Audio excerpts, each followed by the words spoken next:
Assalamualaikum warahmatullahi wabarakatuh. Ya, selamat malam semuanya.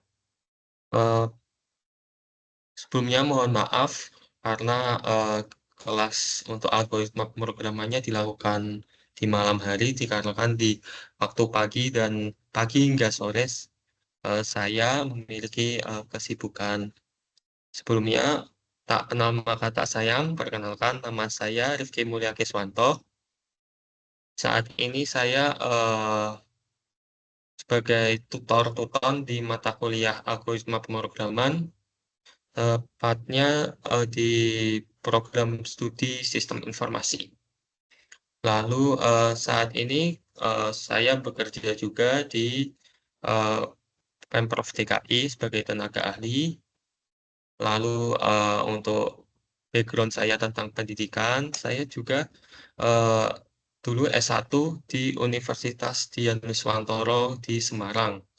Eee bagi yang mungkin ada beberapa tahu, ada yang mungkin tidak tahu, untuk paling gampangnya untuk menjelaskan kampus saya S1 yaitu sekolahnya Pratama Arhan. Nah, itu paling jelas.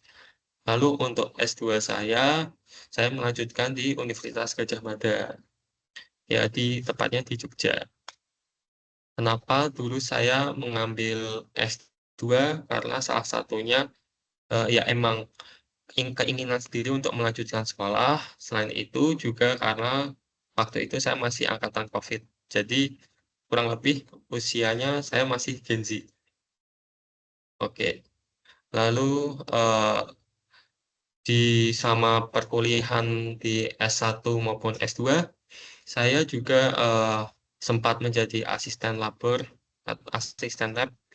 Tapi, untuk mata kuliah juga sama, algoritma pemrograman, yang membedakan yaitu bahasa pemrogramannya. Waktu S1 dulu menggunakan Python, pas S2 menggunakan C++. Lalu, apalagi ya, untuk kayak peminatannya, saat S1 maupun S2 saya lebih fokus kepada computer vision atau lebih kayak objek deteksi. Lalu untuk kerjanya di pemerintahan saya sebagai, tepatnya pengolah data. Baik, mungkin itu intermezzo dari saya singkat. Mungkin bisa perkenalan satu-satu, mungkin Mas Mas Muhammad Faris Ilmi. Halo Mas Faris. Halo Pak. Oke, boleh hidupin kamera?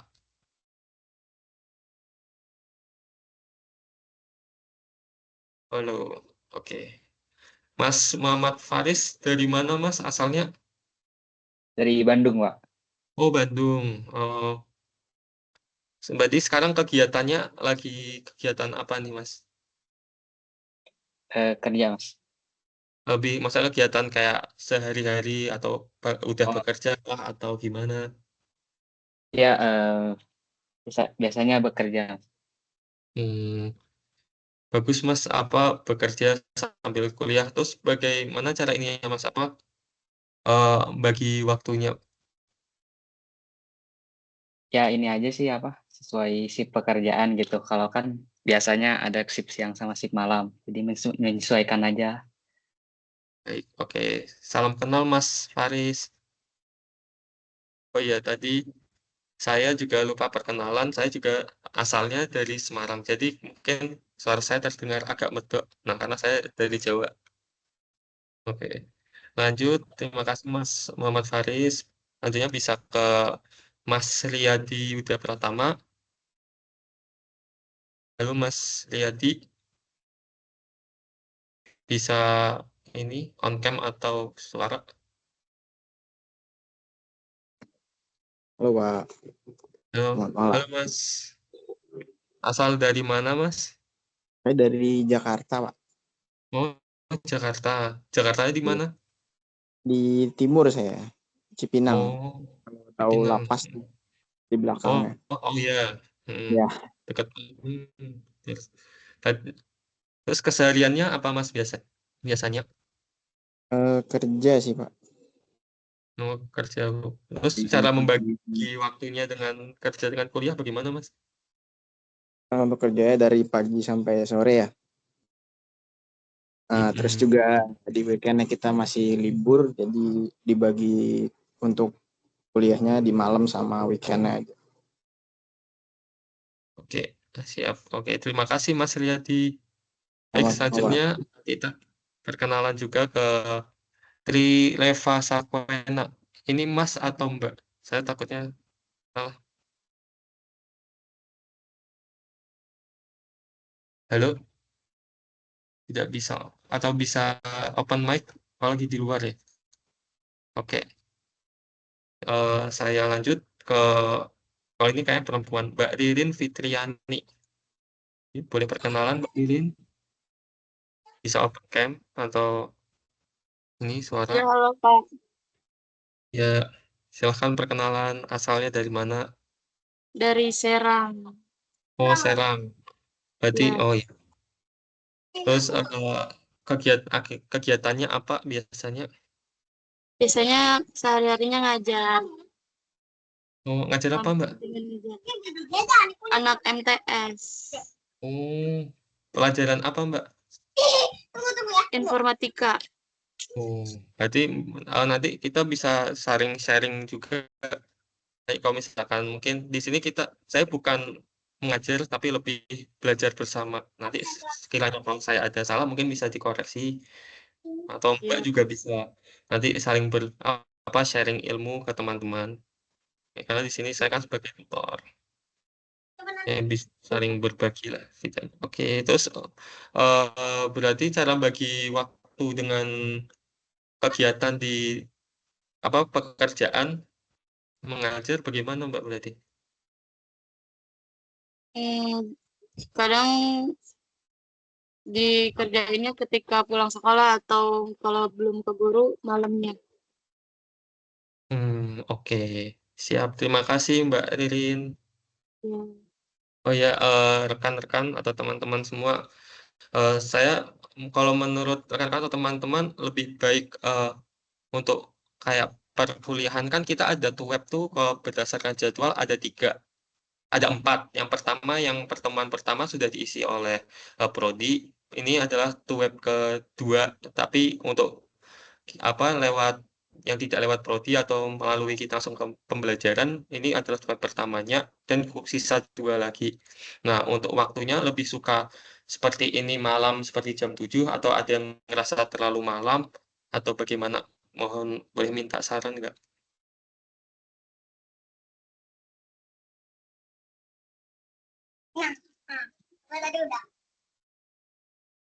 Gimana Mbak Ririn? Mungkin lebih kondusif waktunya malam, Pak. Oke. Untuk Mas Yadi atau Mas Faris atau Tri Reva, gimana? Paling untuk harinya kalau bisa di weekend sih Pak, biar lebih enak. Oh, weekend, oke. Iya. Kalau Mas Faris? Eh, saya juga setujunya agak malaman kayak gini sih Pak, jam 7 gitu. Kalau harinya saya fleksibel sih. Oh, fleksibel. Oke. Berarti kalau misalkan hari mungkin lebih kalau bisa diambil ibaratkan unionnya atau keseluruhannya mungkin dikumpulkan jadi misalkan weekend tapi waktunya berarti malam gitu ya. Iya, Biar Pak. oke. Tapi kalau misalkan kayak Sabtu atau Minggu ganggu kayak malam minggunya atau gimana? Aman nggak? Enggak, Pak. Oh, aman ya. Kalau Mas Riyadi dan Mas Faris Aman Pak. aman. Oke. Aman Pak, kalau udah Oke, ada jadwalnya mah. oke.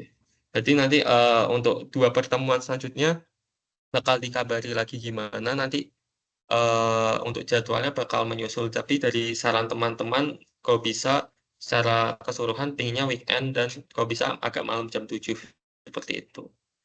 Oke, lanjut sekarang kita langsung ke ini ya pembelajaran. Mungkin Ini kan hasilnya untuk aktivitas belajar 6 dan 7, tetapi kita tetap akan melakukan review terlebih dahulu dari pertemuan atau aktivitas belajar 2 atau pertemuan atau sesi 2. Tidak apa-apa kan untuk kita kayak review-review dulu. Oke, saya izin share screen.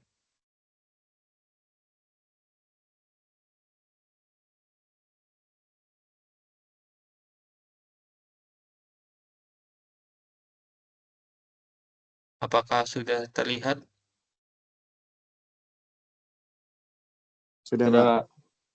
Oke, Bapak. kita mereview kembali. Oke, di sini kita akan mempelajari tentang algoritma pemrograman. Apa sih yang diajarkan di sini? Yang pasti kita akan membahas tentang algoritma dan pemrograman secara detail. Lalu kita merepresentasikan algoritma dalam bentuk flowchart dan pseudocode. Lalu kita ada bahasa pemrograman di mata kuliah ini. Saat ini kita menggunakan pemrograman Java untuk pemrogramannya. Lalu tools yang digunakan yaitu kalau kita bisa lihat di sumber bacaan yang diberikan oleh universitas terbuka nanti akan menggunakan Eclipse untuk pembuatan program. Lalu untuk bobot mata kuliahnya pada mata kuliah ini 3 SKS dan merupakan mata kuliah praktikum. Lalu oke, struktur dasar algoritma. Pertama, algoritma sekuensial. Kenapa algoritma sekuensial? Yaitu instruksi yang dikerjakan secara berurutan. Yang kedua, tidak boleh melompati satu langkah perintah pun.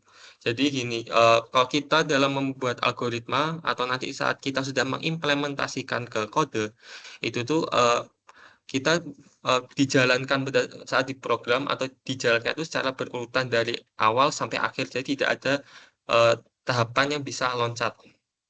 Contoh, sebuah algoritma terdapat 20 langkah, maka semua langkah tersebut dikerjakan berurutan mulai dari langkah 1 sampai pada langkah 20 tanpa melewatkan satu langkah pun. Jadi, kita dalam algoritma itu tidak bisa melewati salah satu langkah. Jadi, kalau misalnya melewati salah satu langkah, maka akan terjadi error atau program tidak berjalan. Baik, ini merupakan contoh flowchart dan pseudocode. Di sini kita akan melakukan sebagai contohnya adalah penjumlahan pada suatu angka yang berasal dari variabel A dan variabel B. Kita lihat di sebelah kiri, ini adalah namanya flowchart. Yang sebelah kanan adalah pseudocode. Nah, ini ada berhubungan dengan tugas yang kita kerjakan di di sesi kemarin atau aktivitas belajar berapa berarti? 4 dan 5. Itu saya tadi pagi mengkoreksi masih terdapat mispersepsi di mana flowchart dan pseudocode yang di mana mayoritas pada membuatnya yaitu pseudocode. Nanti bagi yang belum mengerjakan atau yang sudah mengerjakan itu yang sudah mengerjakan sudah saya nilai. Bagi yang nilainya belum merasa puas bisa diperbaiki. Nah, kembali lagi ke pembelajaran. Di sini kita bahas dulu yang flowchart, di mana kita start atau mulai dari simbol seperti lingkaran, tapi bukan lingkaran, lebih kayak elips. Nah, elips. Lalu menuju ke read A, di mana kita akan membaca di mana A sudah di-assign 529. Lalu menuju ke langkah berikutnya, yaitu kita membaca B, di mana yaitu B sama dengan 256 atau sudah dimasukkan nilainya 256, maka nilai B yaitu 256. Selanjutnya, kita akan melakukan pemrosesan perhitungan penjumlahan, di mana nilai A yang berisi 529 ditambah dengan B yang berisi 256, maka akan menghasilkan yaitu 785. Biasanya kalau misalkan input atau output, simbolnya ada beberapa sumber yang membuat seperti untuk output untuk input atau input biasanya seperti ini dan output seperti ini. Tapi yang saya pelajari waktu kuliah biasanya input dan output memiliki simbol yang sama. Lalu setelah menghasilkan 785, lalu program selesai. Selanjutnya untuk pseudocode, langkahnya sama, yaitu satu persatu tanpa melewati salah satu langkah atau tidak melewati atau melompati salah satu langkah. Di awal dari kita mulai, lalu kita assign ke 529 atau memberikan nilai A adalah 529. Lalu B kita isi dengan 256. Tahap selanjutnya kita melakukan perhitungan di mana kita melakukan penjumlahan, yaitu A plus B. Berarti kita masukkan 529 dan 256. Maka kita akan cetak sum yang berisi 785. Lalu programnya selesai atau pseudocode selesai. Baik, lalu ada algoritma seleksi. Algoritma seleksi digunakan apabila menemukan atau memiliki kasus 2 atau lebih alternatif penyelesaian atau keputusan. Ini seperti contohnya tuh kalau kita nanti ada pembelajarannya itu tentang if else. Nah, seperti ini. Di tugas saya lihat ini sudah masuk, bisa nanti sebagai salah satu sumber untuk pembuatan flowchart atau pseudocode, bisa lihat seperti ini. Contoh nih, kita ingin melihat atau mengecek anak suatu program yang bisa ditonton untuk usia yang lebih dari 17 tahun. Contoh, kita mulai, lalu kita membaca usianya. Apabila kita langsung masukin dulu deh, usianya misalkan 14 tahun. 14 tahun, maka dia akan dicek di sini atau dilakukan algoritma seleksi. Apakah 14 lebih dari 17? Ya atau tidak? Maka akan masuk ke tidak. Karena dia masih 14 tahun, maka Anda tidak boleh menonton. Maka akan muncul peringatan atau pemberitahuan seperti ini atau output, lalu berhenti, selesai. Lalu apabila kita masukkan usia 28 tahun, kita masuk usia sama dengan 28 tahun. 28 tahun lebih dari 17, ya, maka akan ditampilkan silahkan menonton, maka program selesai. Untuk pseudocode-nya sama, di mana kita mulai dulu, lalu input usia, misal tadi 14 tahun. Jika usia 14 tahun lebih dari 17 tahun, maka akan cetak Anda boleh menonton, atau tidak, maka Anda tidak boleh menonton. Karena 14 lebih dari 17 itu salah, maka masuk ke nilai else, yaitu Anda tidak boleh menonton. Sedangkan tadi yang 28 tahun, apakah 28 tahun lebih dari 17? Ya, maka akan diberi output berupa Anda boleh menonton, dan program selesai. Selanjutnya, algoritma perulangan. Untuk algoritma perulangan, di sini banyak hal di dunia ini dilengkapi untuk berulang, contohnya seperti mandi setiap hari, makan, menjemur pakaian, dan lain-lain. Dalam dunia algoritma, banyak hal yang harus berulang untuk mencapai suatu tujuan. Nah, contohnya kita melakukan bisa untuk pengecekan angka 1-10 mana yang genap, atau mana yang ganjil, atau mana yang bisa habis dibagi 3, seperti itu. Kurang lebih seperti itu sebagai contoh yang biasanya dilakukan untuk di dasar-dasar algoritma. Lalu ini ada contoh flowchart dan pseudocode untuk perulangan. Di sini kita akan menampilkan mencetak angka 1 sampai 100. Programnya itu di sini kita mulai untuk simbol deklarasi biasanya seperti ini, yaitu segi 6, di mana kita membuat A sama dengan 0 dan B sama dengan 100. Ini untuk sebagai B sama dengan 100 sebagai pembatasnya, A untuk awalan untuk angkanya. Di mana kita masukkan A sama dengan A plus 1. A-nya kita ketahui 0. 0 plus 1, maka A sekarang yaitu 1 lebih besar dari B yang berisi 100. Apakah 1 lebih besar dari 100? Ya atau tidak? Apabila tidak, maka kita akan mencetak A yang dimana nilainya 1. Lalu maka akan kembali lagi, di mana 1 ditambah 1 sama dengan 2.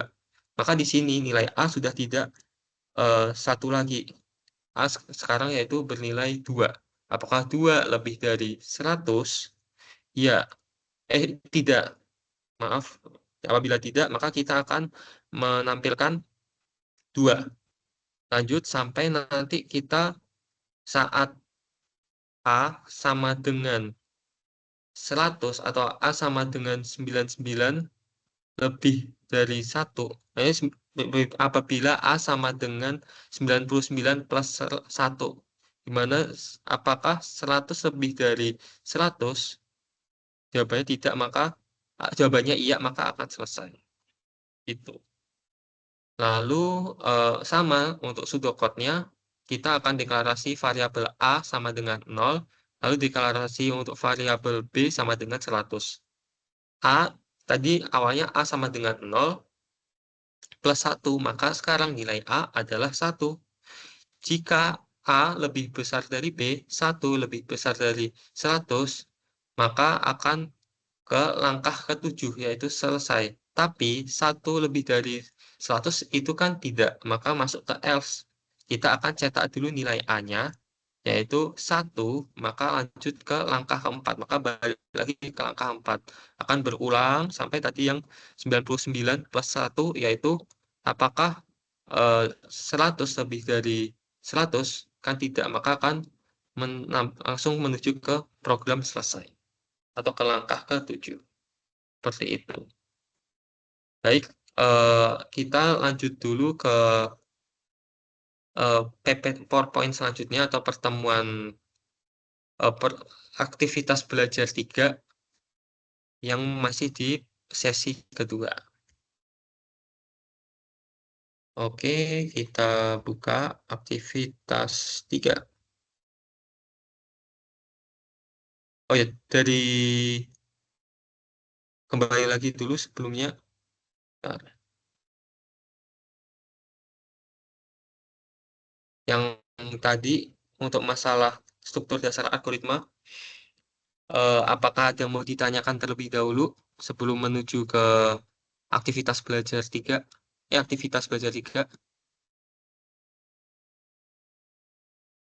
Untuk Mas Faris, Mas Riyadi, Mbak Ririn, atau Kak Tri, ada yang mau ditanyakan mengenai hal tersebut?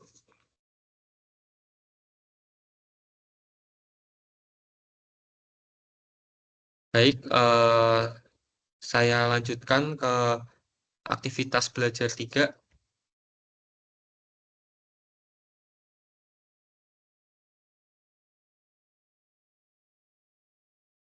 Oke. Aktivitas belajar 3.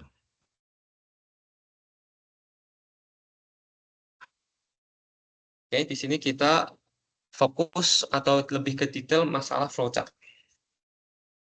Jadi kita tadi sudah membedakan mana flowchart, mana pseudocode. Di mana flowchart yang kita lihat ada simbol-simbol. Kalau pseudocode tadi kita lebih seperti bahasa manusia biasa, tapi lebih terlihat step by step-nya. Lalu untuk sekarang kita akan fokus dulu ke flowchart atau diagram alir. Di mana flowchart adalah jenis diagram atau grafis atau simbolik yang mewakili suatu algoritma atau proses-proses tertentu. Setiap langkah dalam algoritma diwakili oleh simbol yang tadi kita lihat, simbol yang sama atau berbeda dan berisi penjelasan singkat setiap langkah. Jadi di sini flowchart dalam bentuk simbol yang nanti yang dapat membantu kita dalam mengetahui alur atau tahapan-tahapan dalam suatu program atau langkah-langkah dalam suatu program. Lalu ini contohnya di sini sebagai contoh, kita contoh mencari kecepatan, lalu mencari percepatan, atau mencari kecepatannya itu V, lalu mencari percepatan itu A. Di mana salah satu yang harus dideklarasikan yaitu jarak dan waktu, di mana S dan T. Kita lihat untuk pertamanya rumusnya dapat kita ketahui, yaitu mencari kecepatan, yaitu jarak dibagi waktu.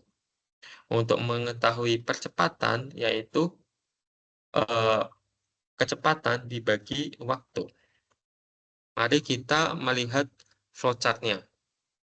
Untuk deklarasi, kita mulai dari segi 4, di mana persegi panjang tapi sikunya tidak runcing atau terdapat round. Lalu kita lanjut untuk melakukan deklarasi variabel. Di sini kita akan mendeklarasikan variabel kecepatan, percepatan, jarak, dan waktu. Bisa saat nanti kita dalam study case yang benar, kita bisa menggunakan singkatan seperti ini, VAST, atau bisa kita nulis seperti kecepatan, percepatan, jarak, waktu. Jadi untuk deklarasi variabel itu bebas, tapi juga bisa kalau misalkan ada ketentuan harus apa, kita mengikuti ketentuan yang sudah ditetapkan. Selanjutnya kita melakukan input nilai. Di sini untuk input nilai bentuknya yaitu jajar genjang. Input nilai seperti ini, yaitu jajar genjang kita memasukkan nilai untuk S, T. S dan T. Lalu kita pertama, karena balik lagi algoritma itu sekuensial, maka kita harus melakukan satu tahap per tahap yang lainnya. Jadi tidak bisa loncat untuk misal habis kita input nilai, kita langsung ke hitung percepatan. Nggak bisa karena kita harus tahu kecepatannya terlebih dahulu. Dan kurang lebih seperti itu, maka kita kembali lagi untuk suatu algoritma itu harus sekuensial atau satu langkah demi langkah, tidak bisa loncat ke langkah yang langkah selanjutnya atau langkah yang dua selanjutnya. Oke, di sini kita hitung kecepatan, di mana kecepatan yang tadi kita simbolkan sebagai V sama dengan jarak dibagi waktu. Setelah itu kita akan mendapatkan nilai kecepatan yang di mana nilai tersebut akan digunakan di hitung percepatan. Di mana percepatan yang disimbolkan oleh A, maka A sama dengan V per T, A sama dengan kecepatan dibagi waktu. Nah, untuk kembali lagi untuk permasalahan simbol, untuk seperti perhitungan, itu menggunakan persegi panjang, seperti ini. Lalu, setelah kita menghitung kecepatan dan percepatan, kita akan menampilkan kecepatan yaitu V dan percepatan A. Yang tadi sempat saya beritahu, ada beberapa sumber untuk input dan output itu, ada yang inputnya cuma jajar genjang dan outputnya tadi ada yang persegi panjang, tapi mayoritas yang saya temui yaitu untuk input dan output memiliki simbol yang sama, yaitu jajar genjang. Lalu selesai, maka program selesai. Sebagai contoh, misal kita deklarasikan VAST, lalu kita masukkan S-nya sama dengan 10 dan T-nya 5. Maka V sama dengan 10 dibagi 5 akan sama dengan 2. Maka percepatannya yaitu 2 dibagi 5, yaitu 0,4. Maka nanti kecepatannya yaitu 2 dan percepatannya yaitu 0,4. Maka akan ditampilkan di dalam program. Seperti itu. Lanjut, keuntungan menggunakan flowchart. Keuntungan menggunakan flowchart yaitu komunikasi, di mana kita dapat memudahkan dalam mengkomunikasikan apa alur yang kita inginkan kepada sesama, yang mudah dikomunikasikan dalam bahasa manusia lah, ibaratkan seperti itu. Jadi kita sudah membuatkan langkah demi langkah sehingga dapat mudah dalam memahami langkah yang kita maksud antara A dengan B, atau antara manusia dengan manusia. Lalu analisis yang efektif. Dengan flowchart kita bisa mengetahui alur dari suatu program seperti ini atau seperti itu. Nah, dari flowchart tersebut kadang kita bisa menganalisis bahwa terdapat kesalahan atau kekeliruan pada program tersebut melalui flowchart. Lalu dokumentasi. Di sini flowchart itu bisa sebagai dokumentasi kita dalam membuat suatu program. Jadi kita bisa mengetahui alurnya dari suatu program, dan dari program tersebut, dari flowchart tersebut bisa menjadi dokumentasi bagi programmer atau bagi yang membutuhkan. Lalu pengkodean efisien, lalu ada proper debugging, dan pemeliharaan program yang efektif. Lanjut, untuk keterbatasan menggunakan flowchart. Di sini ada logika yang kompleks, dikarenakan semakin programnya besar atau rumit, itu akan membuat flowchart yang semakin besar juga. Itu akan membuat logika dalam flowchart itu menjadi kompleks. Lalu perubahan atau modifikasi. Di sini perubahan sebagai contoh, kita tadi udah buat flowchart, misalkan udah flowchart yang sangat rumit atau sangat sudah besar. Ada salah satu kekeliruan atau kesalahan itu bisa mengubah alur dari suatu flowchart. Jadi bisa jadi mengubah satu bagian, bahkan bisa satu flowchart-nya itu bisa kurang lebih keterbatasan atau kekurangannya dari flowchart. Tapi meskipun seperti itu, flowchart itu sangatlah penting bagi kita yang akan menjadi programmer nantinya, atau sebagai nggak cuma programmer, atau kita mengetahui alur suatu program, atau ya sebagai untuk mengetahui alurnya suatu program tersebut. Jadi kita bisa mudah dalam mengetahui gimana alur suatu program. Lalu yang ketiga, adanya reproduksi dalam suatu flowchart.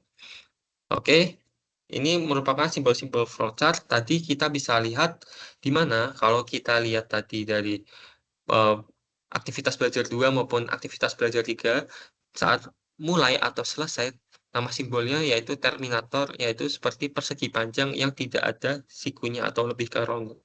Dan fungsinya ini untuk menunjukkan sebagai awal atau akhir dari proses algoritma. Lalu yang kedua ada preparation, yang bentuknya yaitu segi 6. Di sini kita akan, atau yang tadi kita bisa lihat ada namanya deklarasi. Nah, ini digunakan untuk deklarasi atau inisiasi sebuah variabel atau tipe data. Jadi kita kayak ibaratkan kayak kenalin, oh ini ada yang bakal dimunculin A, B, C, D. Atau tadi kita mencari percepatan dan kecepatan, maka kita akan mengetahui, oh variabel yang akan ditampilkan yaitu variabel A, V, S, dan T.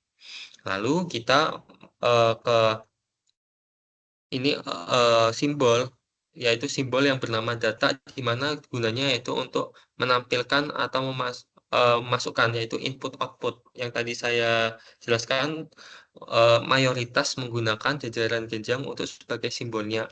Nama simbolnya itu data, digunakan untuk sebagai simbol flowchart untuk melakukan input maupun output data. Yaitu yang selanjutnya kita akan untuk mengetahui simbol proses, di mana itu bentuknya persegi panjang, digunakannya itu untuk proses. Misalnya kayak ada rumus-rumus, itu bisa dimasukkan di dalam simbol tersebut yang bentuknya itu persegi panjang. Lalu di sini ada simbol belah ketupat, seperti belah ketupat atau decision. Nah, ini gunanya itu untuk mengambil keputusan, atau kalau tadi kita lihat ada namanya if else. Jadi di sini kita bisa fungsinya untuk memutuskan dari kemungkinan yang ada. Jadi apabila iya, dia akan ke kanan, apabila ke kiri dia apabila tidak dia akan ke kiri, atau kebalikannya juga bisa, atau bahkan bisa ke bawahnya, tergantung bagaimana kita akan menampilkan flowchart-nya dengan baik dan benar. Yang penting itu mudah dipahami oleh pembaca, sehingga tahu gimana alur suatu program. Selanjutnya, simbol konektor, yaitu seperti lingkaran kecil yang digunakan biasanya untuk menyambung aliran flowchart yang terputus karena halaman kerja yang berbeda. Jadi misalkan kita sudah membuat suatu project. Nah, project itu yang tadi yang saya bilang, misalkan kayak projectnya itu rumit, itu membuat flowchart jadinya lebih besar. Itu nggak mungkin satu halaman saja. Kalau misalnya bisa satu halaman, tapi tulisannya atau simbol-simbolnya tidak jelas, maka kita harus pindah ke halaman selanjutnya. Atau bisa dalam satu halaman, tapi kita buat dua bagian. Jadi misalkan alurnya ada sampai sini, kita buat simbol konektor, akan dilanjutkan ke atasnya. Atau kalau misalkan kita ingin lebih simpel untuk pindah ke halaman lainnya, berarti di akhir flowchart yang untuk melanjutkan ke halaman selanjutnya, itu kita buat simbol konektor di bawah. Lalu akan diterima di halaman selanjutnya konektor di sebelah di atasnya. Lalu untuk selanjutnya ada namanya simbol arrow atau tanda panah. Di sini gunanya untuk menyambung aliran langkah dari simbol yang satu ke simbol yang lain. Jadi kalau kita tadi udah lihat, misalkan tadi dari kita deklarasi, atau dari mulai dulu deh, dari mulai ke deklarasi itu pasti ada arrow-nya atau tanda panahnya untuk mengetahui, oh alurnya atau alirannya seperti ini, dari ke bawah, turun lagi ke bawah, atau saat langkah demi langkah, nanti saat kita ketemu di if else ada percabangan, maka mana yang sesuai dengan keputusan atau nilai yang kita ada, lalu akan mengikuti arahnya, tanda panahnya tersebut. Lalu ada selanjutnya ada simbol delay. Di sini digunakan untuk menunjukkan penundaan atau menunggu proses untuk masukan dari beberapa proses lainnya. Jadi kalau misalkan menunggu proses untuk masukan dari beberapa proses lainnya, jadi ini gunanya untuk sebagai simbol menunggu dari proses untuk masukkan beberapa proses lainnya. Oke, terus pedoman dasar membuat flowchart. Pertama, pedomannya yaitu dalam menggambar flowchart yang tepat, semua persyaratan yang diperlukan harus dicantumkan dalam urutan yang logis. Jadi, kita buat flowchart itu jangan asal-asalan, jadi yang pasti harus berurutan dan harus urutannya kayak, misalkan tadi kita sebagai contoh, perulangan apabila tidak sesuai, bisa jadi langsung dia buat selesai. Misalnya 1 lebih dari 100, apabila yang kita cari kan ingin menambahkan sampai 99 atau sampai 100, tapi kita salah membuatkan alur langsung ke selesai, itu tidak tepat. Maka kita harus dalam menggambar flowchart yang tepat, semua persyaratan yang diperlukan harus dicantumkan dalam urutan yang logis, jadi harus berurutan dan logis. Lalu diagram alur harus rapi, jelas, dan mudah diikuti. Seharusnya tidak ada ruang untuk ambiguitas dalam memahami flowchart, karena kadang kita, ya namanya manusia juga dalam membuat flowchart terkadang ada kekeliruan, sehingga mendapatkan suatu flowchart yang ambigu. Itu akan membingungkan kita sebagai pembaca ataupun programmer yang akan membaca flowchart tersebut. Itu akan berpengaruh saat kita mengimplementasikan. Maka kita harus menghindari hal tersebut, sehingga kita harus membuatkan diagram alur harus yang rapi, jelas, dan mudah diikuti. Selanjutnya, flowchart harus dibaca dari kiri ke kanan atau dari atas ke bawah.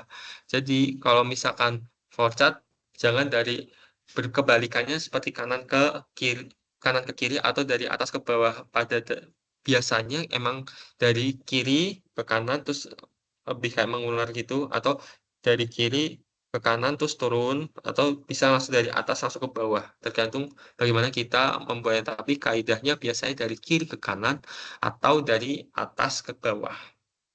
Selanjutnya, sebuah simbol proses hanya dapat memiliki satu garis aliran yang keluar darinya. Jadi tadi yang kita lihat contoh, kita akan menghitung sebuah kecepatan. Itu kalau kita ini untuk proses itu, karena dia menampilkan atau dia menghasilkan satu proses saja, maka tidak bisa dia bercabang. Maka setelah tahapan ini pasti akan tahapan selanjutnya. Seperti itu. Lalu yang keluarnya dari satu garis aliran yang keluar dari. Oke. Lalu untuk simbol keputusan, hanya satu garis aliran yang dapat masukinya, tetapi garis keluarnya memiliki dua kemungkinan true or false. Jadi tadi saat kita membuat untuk decision yang masuk ke sini, masuk dari atas ke bawah, itu cukup satu arrow atau satu arah. Jadi saat dilakukan di dalam decision keputusan, apakah ya atau tidak sesuai dengan keputusan yang suatu aturan keputusannya telah kita buat. Misalkan tadi menghitung angka 1 sampai 100 atau 99. Apakah 1 lebih dari 99? Apabila iya, dia akan apabila 1 lebih dari 99, maka dia akan selesai programnya. Apabila tidak, dia akan menampilkan 1 lalu kembali lagi ke proses yang sebelumnya. Maka untuk tadi kita kembali lagi di mana simbol keputusan yang masuk atau inputnya itu atau arrow-nya itu 1, tapi keluarnya ada 2. Lalu untuk simbol terminal hanya dapat memiliki 1 garis aliran saja. Simbol terminal atau terminator ini. Karena dia mulai dan selesai. Lanjut. Yang tadi, untuk pedoman, tadi dalam menggambar flowchart yang tepat, semuanya harus logis. Karena seperti ini, kita tidak mungkin langsung menuliskan V sama dengan S per T. Lah, V sama S per T-nya udah dideklarasikan, udah tahu berapa nilainya, atau kita harus yang pasti kita harus mendeklarasikan dan harus melakukan input, atau yang pasti kita yang harus diutamakan deklarasi ini. Lalu maka kita harus dalam menggambarkan flowchart yang tepat, semuanya persyaratan yang diperlakukan harus disatukan dengan urutan logis. Maka kita harus melakukan urutan secara logis seperti ini. Lanjut, diagram 2. Diagram arrow harus rapi, jelas, dan mudah diikuti. Kalau kita lihat sebelah kiri, kita mulai langsung kita diberikan V sama dengan S per T. Kita pasti bingung, apa itu V, apa itu S, apa itu T. Maka kita harus rapi, jelas, dan mudah diikuti. Sehingga kita saat membuat program, gampang dalam memahami dalam hal tersebut.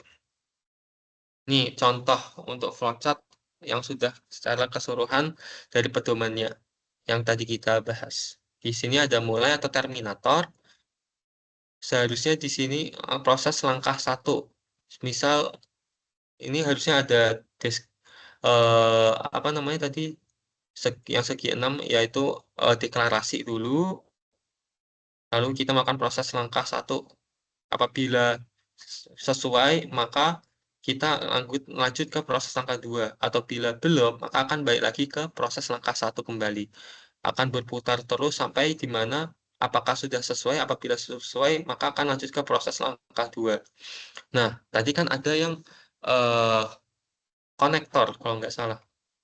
Nah, konektor, betul. Yaitu penyambung antara flowchart 1 dengan flowchart halaman selanjutnya. Tapi bisa dibuat dalam satu halaman seperti ini, yang tadi saya sempat bilang. Ini kita akan, kalau misalkan halamannya cuma segini, bisa dilanjutin ke bawah atau bisa kita manfaatkan satu halaman ini untuk buat flowchart. Nah, kita lanjutkan ke masih dalam satu halaman, tapi di bagian sebelahnya dengan menambahkan konektor. Yaitu melanjutkan proses ke langkah 3, 4, 5, lalu menghasilkan outputnya. Oke. Selesai. Terima kasih. Untuk bagian ini, masalah flowchart, ada yang mau ditanyakan terlebih dahulu?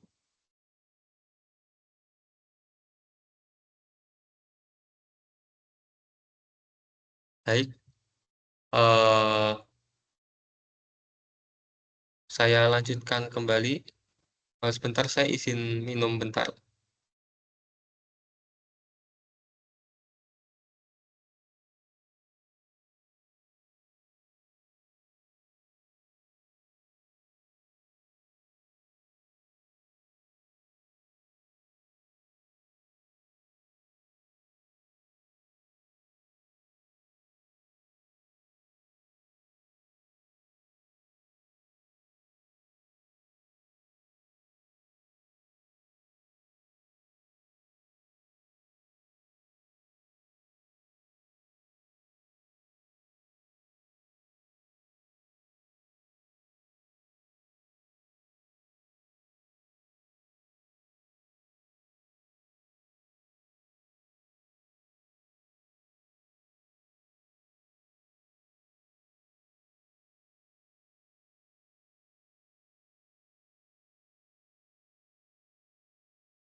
Oke, lanjut ke aktivitas belajar 4.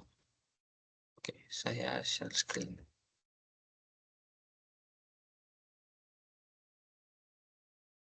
Oke, Udah masuk nggak ya?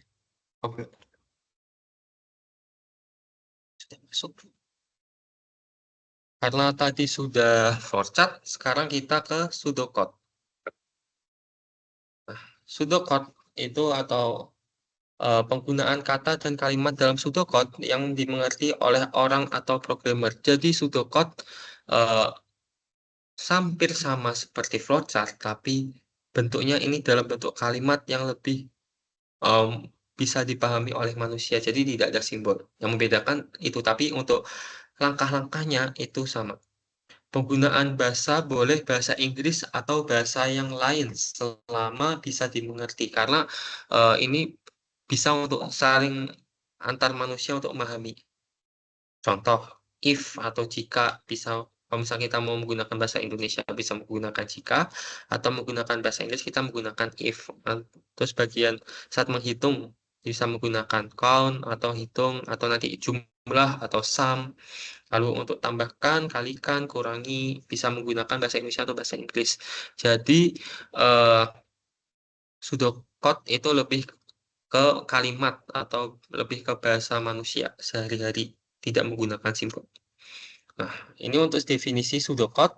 Pseudocode adalah deskripsi tingkat tinggi dan singkat ringkas yang ditulis untuk dibaca oleh manusia dan bukan untuk dibaca oleh mesin kompilator. Jadi ini kita buat biasanya apabila mau milih bisa menggunakan flowchart, bisa menggunakan pseudocode, tapi kalau pseudocode lebih ke seperti bahasa manusia dan bukan bahasa mesin, dan juga bersamaan dengan flowchart tadi yang sudah saya bilang merupakan seperti langkah atau alur. Pseudocode sebagai kode bahasa Inggris atau bahasa apa saja yang digunakan oleh manusia. Ini cara menulis dan struktur pseudocode dapat dibaca pada modul juga yang bisa dibuka di pustakanya atau e-perpusnya lah, e-perpustakaannya atau e-library-nya UT. Bisa dilihat di situ struktur untuk pseudocode. Nah, ini contoh pseudocode. Di sini kalau tadi kita mulai itu ada terminator yang bentuknya seperti persegi tapi ujung-ujungnya terdapat round. Lalu di sini kita ada kelas mencari bilangan ganjil 1 sampai dengan 10. Nah, di sini kita ada deklarasi dulu. Deklarasi di sini int atau integer. Integer itu nanti kita bahas yang harusnya di pertemuan ini, yaitu tentang angka. Isinya integer itu untuk angka, yaitu kita langsungnya inisiasi awal. Apabila kita masukkan i sama dengan 1. Di sini kita melakukan perulangan. Perulangan itu bisa menggunakan while, bisa menggunakan for. Nanti bisa dipelajari di pertemuan selanjutnya. Di sini ada while, apabila 1 kurang dari 11, maka kita akan, jika i tidak habis dibagi 2, maka kita akan mencetak 1 tidak habis dibagi 2, maka akan dicetak di sini. Lalu kita tambah i plus 1, maka akan balik lagi ke sini. Maka i kembali jadi 2 kurang dari 11. Lanjut, nanti maka akan apakah 1 habis dibagi dengan 2 apakah 1 tidak habis dibagi 2? Iya, maka 1 muncul. 2 kurang dari 11. Apakah 2 tidak habis dibagi 2? 2 habis dibagi oleh 2 karena 2 habis dibagi 2 sama dengan 0, maka lanjut lagi tidak dicetak angka 2-nya. Yaitu maka 2 plus 1 menjadi 3. Di sini 3 kurang dari 11. Lanjut sampai nanti 11 kurang dari 11 kan bukan, maka program selesai. Jadi nanti muncul outputnya apa saja? 1, 3, 5, 7, 9, sudah. Kenapa 11 nggak masuk? Karena 11 kurang dari 11 kan bukan. Maka dia akan selesai. Kurang lebih seperti itu untuk pseudocode. Ada yang mau ditanyakan? Jadi flowchart sama pseudocode ini harus diperhatikan karena merupakan tugas 1 kita di pertemuan untuk di pertemuan atau sesi kemarin. Itu harus dilihatkan bagaimana cara membedakan mana pseudocode, mana flowchart. Karena masih banyak yang belum tepat jawabannya. Saya kembali ke tadi yang pertemuan 2.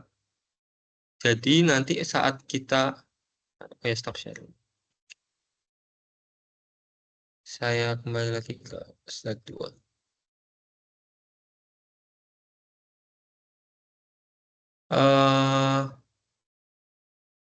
Nah, nanti saat kita di tugas 1, itu kita membuat flowchart-nya berdasarkan permintaan dan membuat pseudocode-nya. Jadi bukan hanya pseudocode, tapi buat flowchart-nya dengan menggunakan simbol yang benar dan pseudocode dengan aturan atau alur yang benar.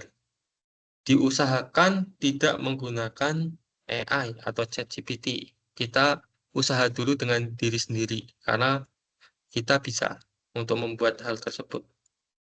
Jadi menggunakan untuk flowchart, biasanya saya menggunakan Draw.io, bisa di-download atau diunduh, bisa dilakukan di web browser. Lalu untuk pseudocode bisa dibuat langsung di Word seperti itu. Oke, lanjut ke pengantar Java. Ini saya matikan.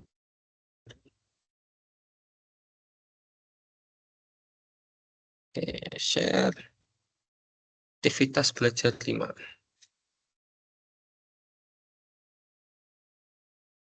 Oke.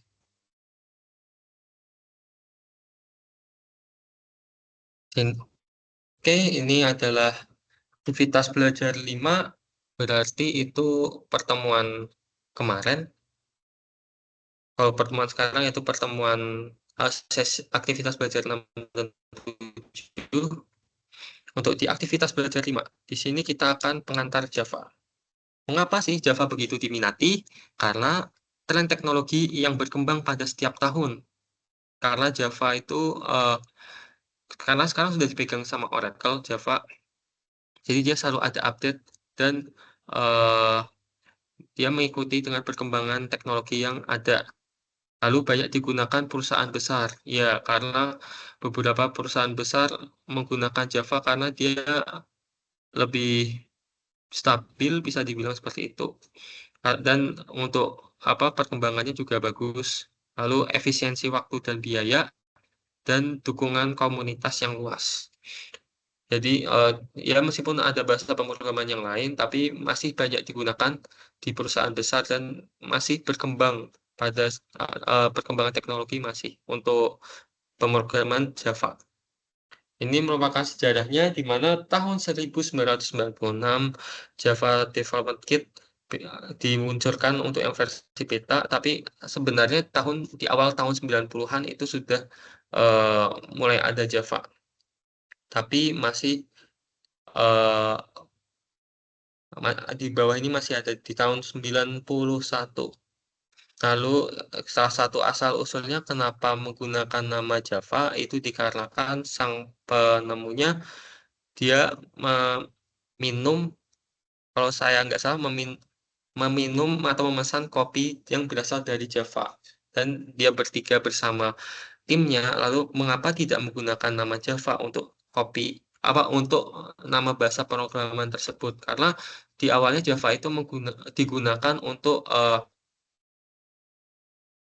pertelevisian, untuk misalkan untuk mencari antena, bukan mencari jaringan untuk di televisi, lebih seperti itu.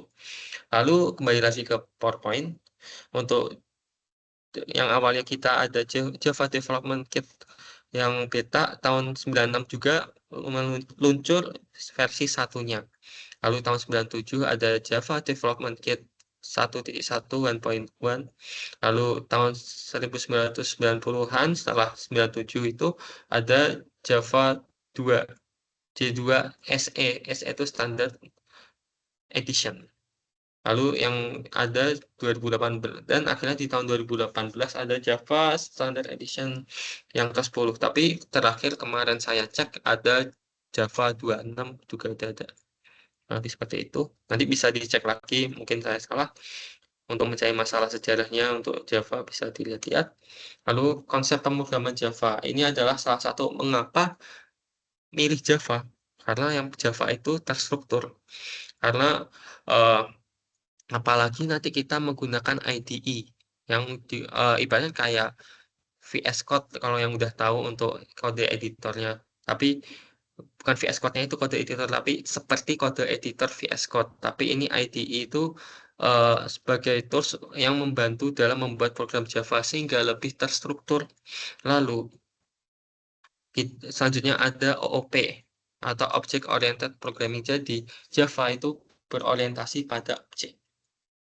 Lanjut, kenapa kelebihan pemrograman Java? Dia multi-platform. Dia bisa di web, bisa di desktop, bisa untuk mobile. Sekarang mobile pada menggunakan Java, tapi juga sekarang lebih ada Flutter, bisa menggunakan Swift, terus bisa menggunakan React Native atau full native. Tapi untuk biasanya kalau dalam perkuliahan untuk awal biasanya menggunakan Java untuk belajar dalam pembuatan aplikasi mobile. Lalu ada bisa digunakan untuk tadi yang asal-usulnya untuk antena televisi, untuk mencari ya dalam teknologi juga. Selanjutnya ada library yang lengkap, karena Java memiliki library-library yang sudah lengkap atau sudah diupdate, karena sudah di Oracle juga, maka percepatan perkembangan dalam bahasa pemrogramannya semakin cepat dan lengkap. Lalu mendekati sintaks C++, karena sintaksnya hampir mirip-mirip C++. Lalu berorientasi pada objek, atau yang tadi kita bilang OOP. Kelemahannya yaitu fitur tidak kompatibel di beberapa platform OS, karena bisa kayak misalkan Java-nya sudah kita update, tapi karena platform OS itu sudah tidak kompatibel untuk Java dengan edisi A, maka tidak kompatibel di platform tersebut. Terus boros penggunaan memori, karena program Java termasuk besar. Dan kalau misalkan kita saat sudah mencoba ke pemrograman mobile, itu perlu menggunakan ya laptopnya juga harus bagus juga, karena hobi minimal RAM 8 itu, karena juga memori untuk membuka Android Studio juga memerlukan ruangan yang cukup banyak. Yang ketiga, mudah didekompilasi. Nah, Object Oriented Programming. Java adalah bahasa pemrograman berbasis OOP dengan basis ada objek, kelas atau kelas inheritance, pewarisan, encapsulation, abstraction atau abstraksi, dan polymorphism. Nah, untuk kita menggunakan bahasa manusianya, objek itu, ini kita ibaratkan suatu studi kasus kita ke mobil atau mobil dan kendaraan. Nah, objek itu adalah desain sebuah mobil. Jadi, ibaratkan objek itu ada suatu desain dan kelas itu adalah hasilnya atau mobilnya itu. Lalu, inheritance atau pewarisan. Nah, pewarisan itu di dalam mobil, dia contohnya mobil itu adalah bagian dari suatu kendaraan. Jadi kurang lebih seperti itu. Jadi untuk bahasa perumpamaannya, encapsulation itu sebagai contoh suatu mobil itu dienkapsulasi atau dibungkus atau mesinnya itu ada di dalam. Kalau misalkan kita nanti dalam pemrograman itu nanti bisa suatu tipe data juga bisa, atau kelas bisa kita buat ada public, ada private. Abstraction itu suatu yang abstrak atau yang tidak dapat dijelaskan tapi bermanfaat. Polymorphism, jadi fungsinya kan contohnya tadi mobil ada kendaraan. Nah, kendaraan itu ada fungsinya bisa berjalan, yaitu berjalan.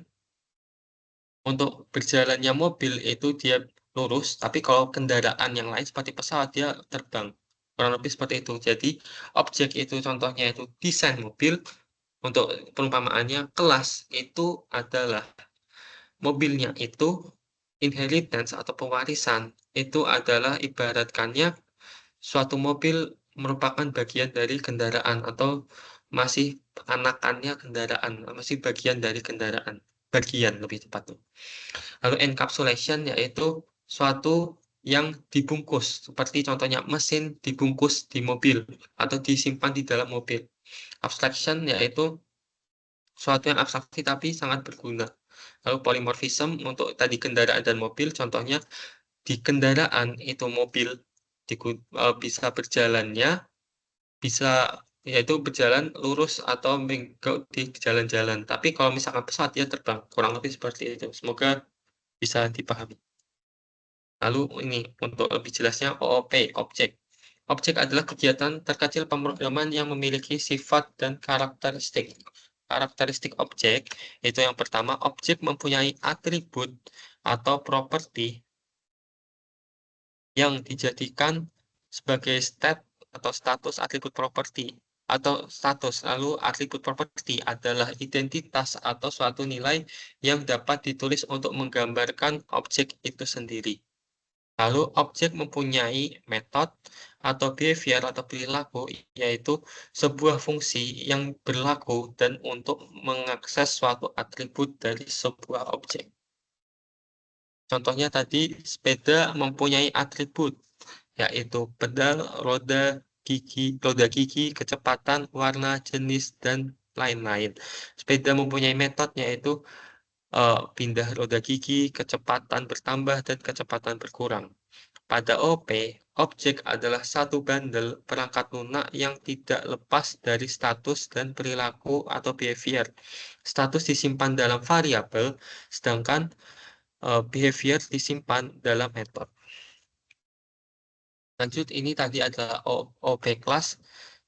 OP untuk yang kelas tidak lain adalah atribut atau properti dan metode atau kelakuan behavior yang didefinisikan. Contohnya kita lihat sepeda. Sepeda itu apa? Ada jenis-jenisnya seperti sepeda gunung, sepeda balap, dan sepeda tandem. Lebih seperti itu. Ya, ini adalah untuk perkenalan dari atau Java itu sendiri. Lanjut, kita ke aktivitas belajar 6 biar ada waktu untuk kita mempraktikkan untuk di Eclipse-nya nanti.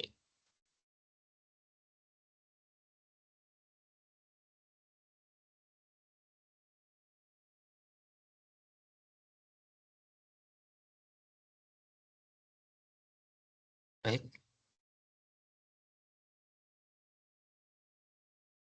Ini kita lanjut ke struktur program Java. Nah, terkadang kita tuh lupa kayak, bukan lupa sih, lebih, meskipun terlihatannya tidak penting, tapi ini sangatlah penting karena sebagai contoh ini adalah komentar. Ini biasanya kita membuat komentar seperti ini di dalam suatu kode itu untuk mengetahui fungsi ini gunanya untuk apa, kode ini atau baris ini digunakan untuk apa. Atau bisa kita lihat nih, komentar atau penjelasan singkat untuk setiap baris atau blok tertentu untuk menjelaskan fungsi atau baris program. Ini tuh penting. Nanti bisa kita terapkan saat nanti kita pembuatan kode di Eclipse. Ini bisa untuk contoh yang kedua, untuk melakukan komentar apabila ini komentar ini tak akan dieksekusi termasuk baris ini. Nah, ini biasanya dibuat apabila suatu penjelasannya itu panjang, bisa sampai berbaris-baris, bisa kita buat per baris tapi lebih singkat seperti yang kita lihat di contoh ini.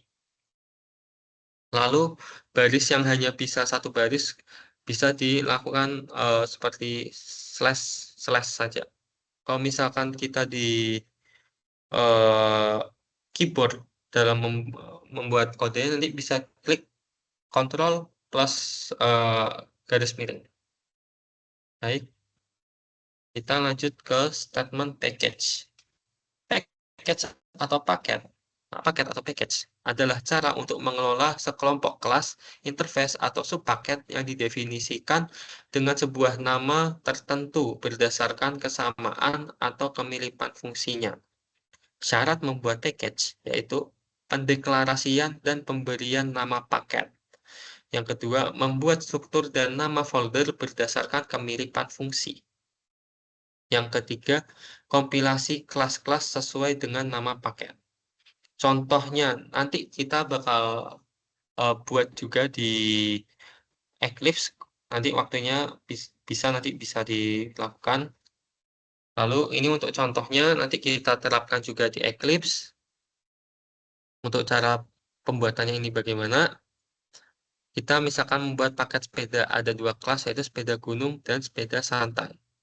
Nanti kita akan menampilkan apabila kita manggil sepeda gunung akan menampilkan ini sepeda gunung. Nah, kalau apabila kita ingin menampilkan sepeda santai, ini sepeda santai. Ini di dalam satu paket sepeda. Tapi bagaimana kita menampilkan hal tersebut? Di mana kita harus memanggil paket tersebut dengan cara mengimpor paket tersebut.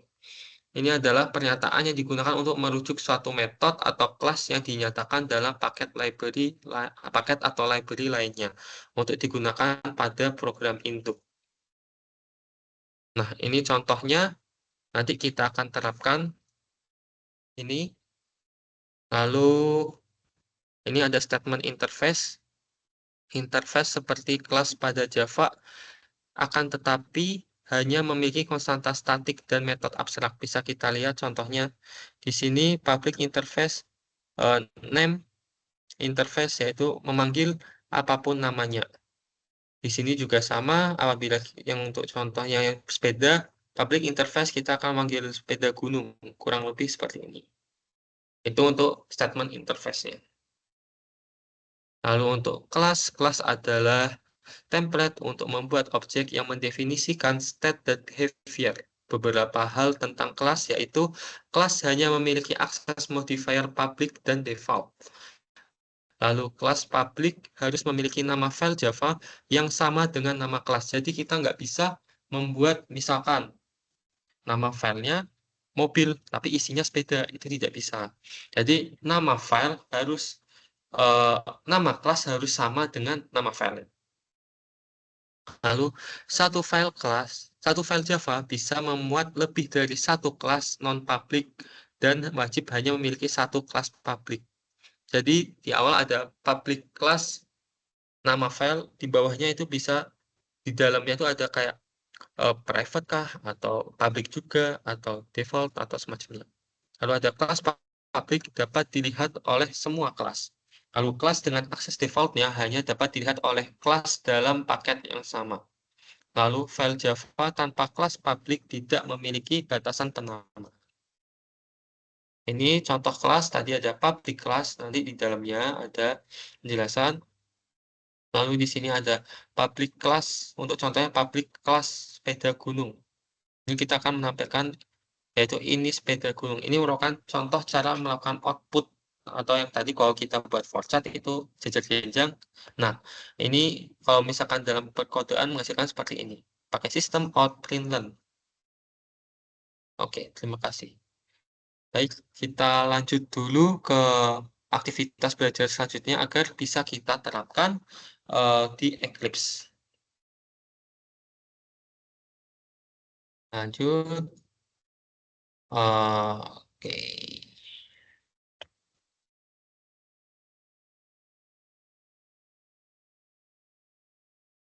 Siap.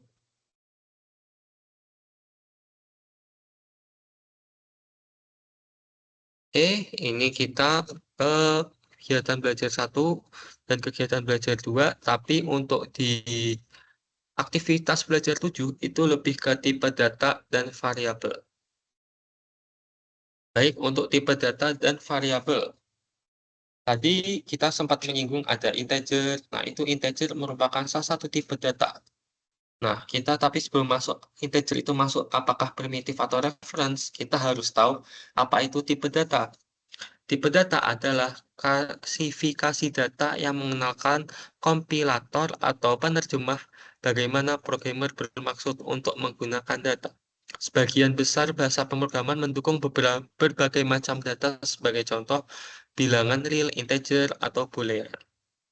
Lalu ada dua jenis tipe data pada Java, yaitu tipe data primitif dan tipe data reference. Maka untuk integer masuk ke mana? Ya, integer di sini masuk ke tipe data primitif. Di sini ada boolean, yaitu berisi true dan false, true or false, maka 1 byte. Terus untuk char single karakter ada 2 byte, terus ada byte, ada short, integer, long, float, double. Ini tuh kita tidak perlu menghafal jangkauannya, tapi setidaknya kita tahu kapan dia digunakan. Sebagai contoh, kita ingin membuat NIK. Itu kita tahunya kan NIK 16 digit. Maka kita menggunakannya yang tepat yaitu byte, karena dia range-nya 128 hingga 127, atau ada 16 karakter, itu berarti kan masuk ke dalam sana. Kalau misalnya kita menggunakan integer, bisa, tapi mengakibatkan memorinya lebih besar penggunaannya daripada apabila kita menggunakan byte. Lalu, jadi kita tidak perlu menghafalkan ini, tapi kita harus tahu kapan mereka digunakan, karena berpengaruh pada memori dan pemrosesan nantinya. Ini contohnya, yaitu tipe data primitif. Di sini ada public, mendeklarasikan boolean kondisi. Nanti kita coba di Eclipse. Lalu tipe data primitif untuk yang char seperti ini. Ada deklarasi, lalu di sini kita akan menampilkan char 1, char 2, char 3 plus B. Char 1 kita isi A, maka dia akan menampilkan A. Char 2 kita isi seperti ini. Ini adalah menampilkan simbol, yaitu tanda tanya, dan backslash T. Backslash T yaitu tab. Jadi misalkan A plus backslash T B, berarti A tab B, maka hasilnya seperti ini. Byte short, integer, long sama seperti ini. Lalu kita lanjut. Public class untuk bilangan real. Ada juga bisa menampilkan float atau double. Float itu biasa digunakan untuk bilangan yang berkoma. Tapi double itu juga berkoma, tapi range-nya lebih besar. Tadi bisa kita lihat di sini. Float 4 byte di bawah batas atasnya ini. Dan untuk yang double seperti ini, apabila kita memang menggunakan data yang besar, bisa menggunakan double. Lalu tipe data referensi. Tipe data referensi merupakan tipe data yang digunakan untuk memegang referensi dari sebuah objek atau instance dari kelas. Pendeklarasian tipe data ini hampir sama dengan deklarasi pada tipe data primitif. Bedanya, ketika kita mendeklarasikan tipe data referensi, kita harus membuat instance dari kelas tersebut ke objek. Contoh beberapa tipe data referensi: kelas, array, dan interface. Ini merupakan tipe data referensi. Contohnya untuk yang kelas. Nah, di sini kita akan melakukan hitung kecepatan. Kita pertama membuat kelasnya dulu, hitung kecepatan. Kita deklarasikan di mana hitung kecepatan kita deklarasikan sebagai variabel kelas. Dia memanggil hitung kecepatan ini dengan hitung kecepatan. Lalu hitung kecepatan sama dengan new hitung kec yang berasal dari kelasnya ini. Lalu kita menghitung kecepatan tadi sudah kita deklarasikan. Kita buat hitung kecepatan .s. S karena sudah kita deklarasikan integer s, t, yaitu 12, dan kecepatan t-nya yaitu atau waktunya 2. Maka nanti hasilnya di sini 6. Kenapa? Karena kita melakukan perhitungan float kecepatan, hitung kecepatan S yang kita tahu 12 dibagi dengan 2, yaitu menghasilkan jawabannya 6.0. Kenapa ada 0? Karena float pasti belakangnya menghasilkan koma. Misalkan 15,34, maka akan menampilkan 15,34. Kalau 15, pasti 15, atau 15.0. Lanjut untuk variabel. Variabel adalah lokasi atau tempat di memori komputer yang digunakan untuk menyimpan informasi atau data dari sebuah program untuk selanjutnya dapat diproses. Tadi kita udah sempat bahas ada yang di deklaratif, itu ada variabel yang bisa kita deklarasikan kayak tadi VST A itu ada. Nah, itu termasuk variabel. Ada 3 variabel pada Java, yaitu variabel lokal, variabel instance, dan variabel statik. Nah, variabel lokal, variabel yang dideklarasikan dalam sebuah lingkup kecil atau lokal seperti metode, konstruktor, blocks. Lalu ada ruang lingkup. Yang kedua, ada ruang lingkup yang kecil juga, dan hanya bisa diakses dalam ruang lingkup kecil tersebut. Contohnya seperti ini. Variabel lokal di mana public class kecepatan. Di sini kita buat tadi yang rumus kecepatan. Nah, metode konstruktor blok itu ini. Lalu kita membuat variabel lokal. Kita sudah mendeklarasikan di mana cepat sama dengan 0. Otomatis nanti di sini cepat 0 plus 40, maka akan menampilkan yaitu cepatnya 40. Tapi di mana jalannya? Untuk semua program Java biasanya di jalan tepatnya pada saat public static void main string arguments args, ya, stringnya di sini. Lalu kita buat kita melakukan untuk objeknya di sini kecepatan sama dengan new kecepatan, lalu kecepatan manggil tambah kecepatan, mengambil memanggil tambah kecepatan ini yang dimana kita ketahui 0 plus 40, maka saat mengambil ibaratkan fungsi atau metode tersebut, maka akan menampilkan 40 karena 0 tambah 40. Kata outputnya ini juga ikut serta karena kita mengambil satu metode ini.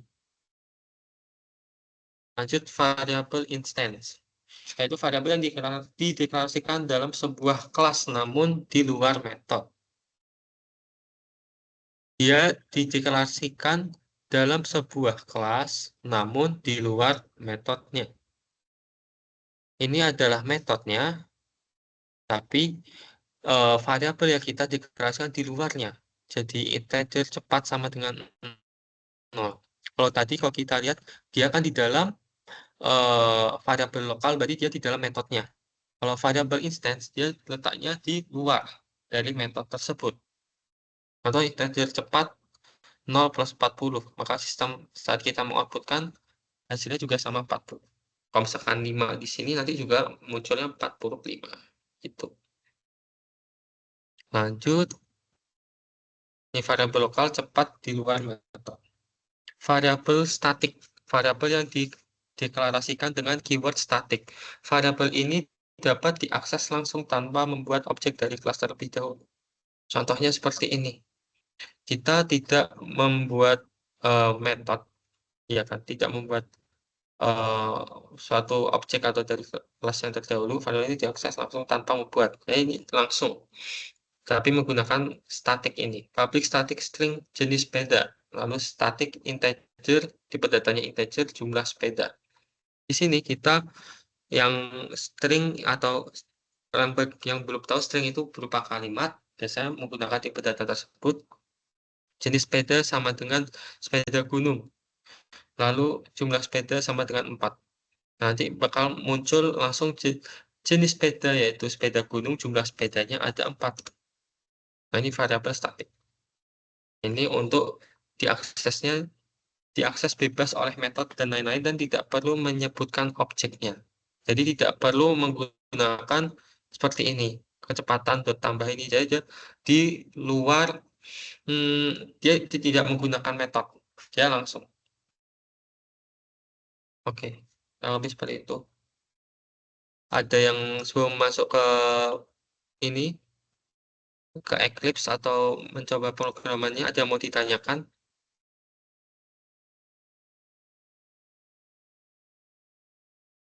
Baik, saya coba.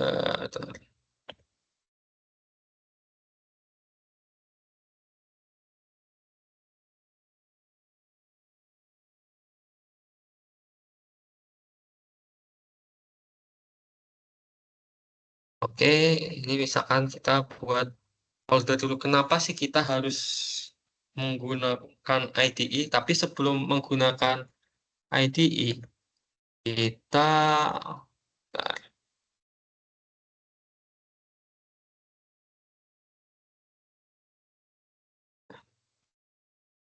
kita yang pasti harus algoritma pemrograman motor.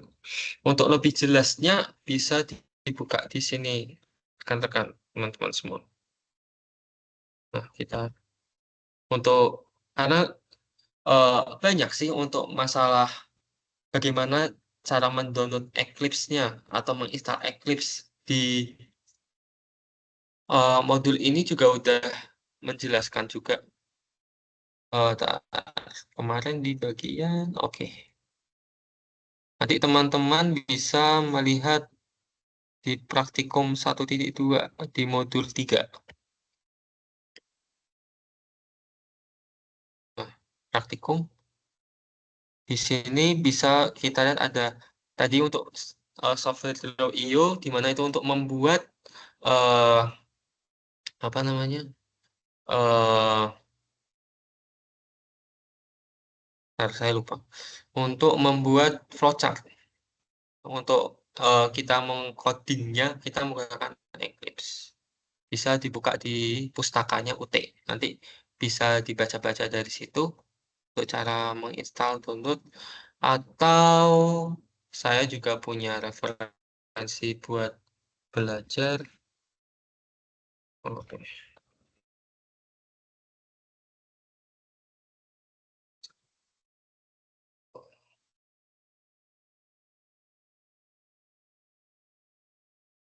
Nah ini, di kelas terbuka. Bisa, ini ada misalkan rekan-rekan akan menginstal Eclipse, ya kemarin saya juga ada di sini untuk belajar eh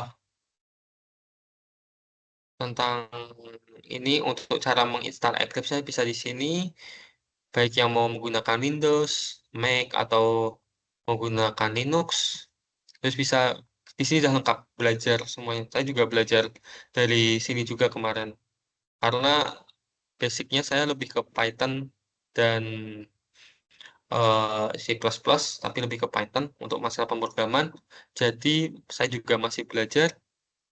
Saya bisa belajar di kelas terbuka ini. Di kelas terbuka ini juga ada mana sih? Di playlist untuk ke OOP. Nanti bisa saya kirim di grup. Nah, Object Oriented Programming untuk OOP. Selain itu bisa untuk install juga bisa di sini. Terus bisa lihat di apa sih namanya? eh program bersama mau.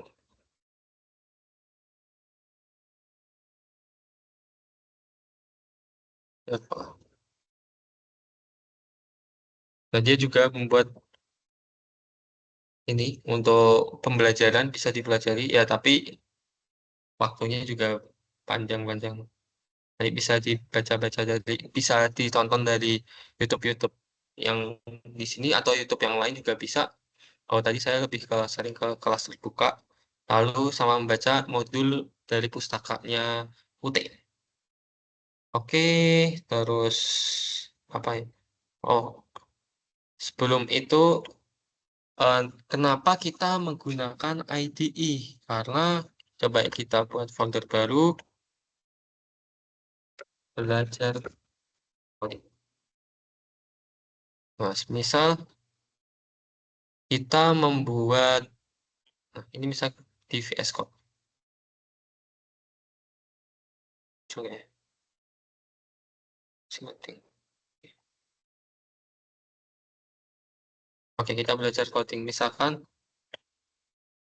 kita mau membuat suatu program, misalkan hello world.java.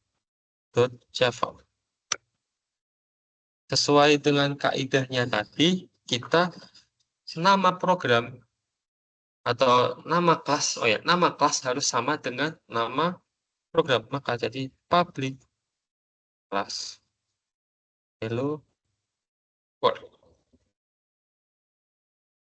Lalu untuk menjalankan yang pasti harus menggunakan public static void main string harus. Oke, ada error.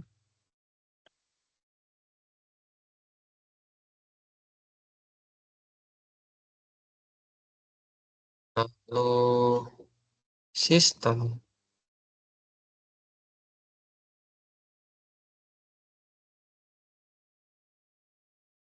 hello world.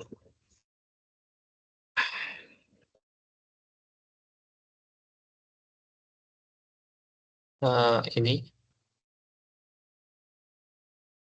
Lalu kalau misalkan kita tanpa menggunakan IDE, kita harus menggunakan tulisan atau sintaks seperti untuk gunanya compiler.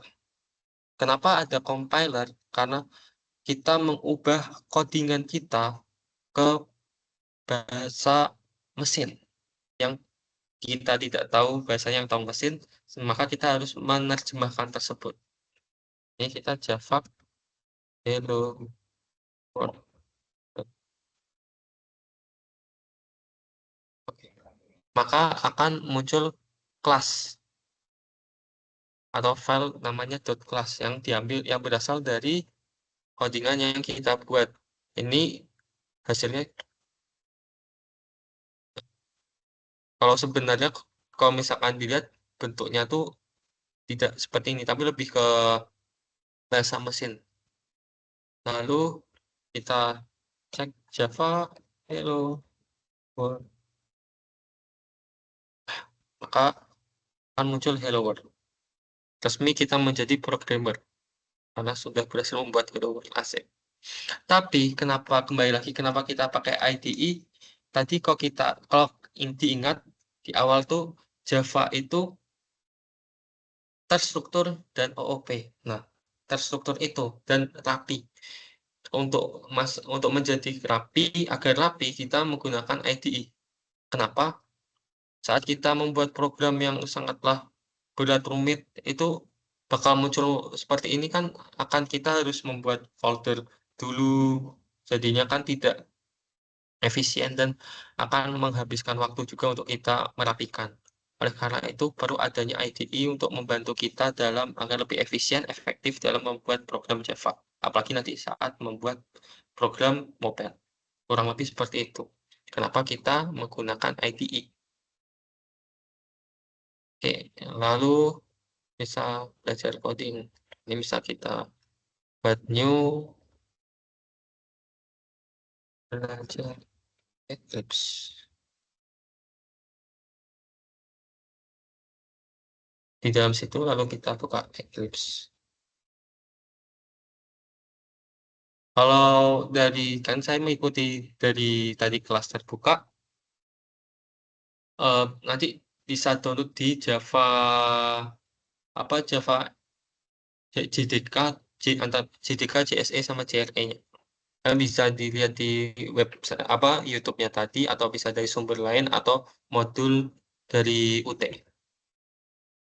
Lalu kita tadi namanya belajar coding, belajar Eclipse.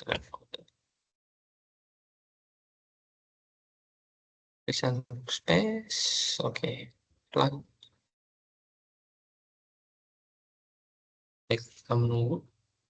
Izin minum sebentar.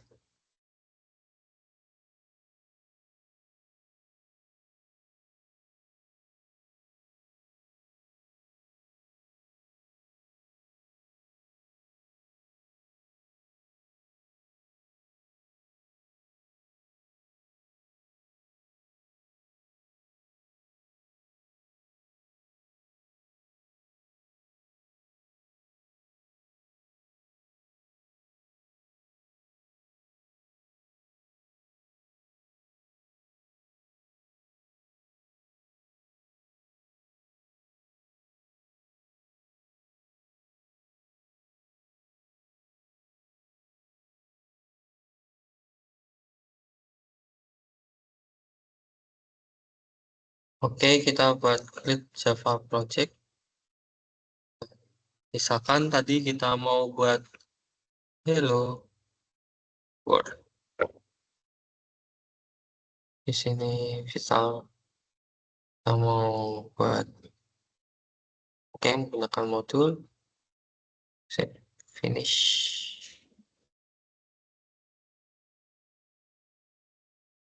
Nah, ini sudah lebih rapi. Kalau misalkan kita lihat di folder hello world, nah dia udah membuat bin.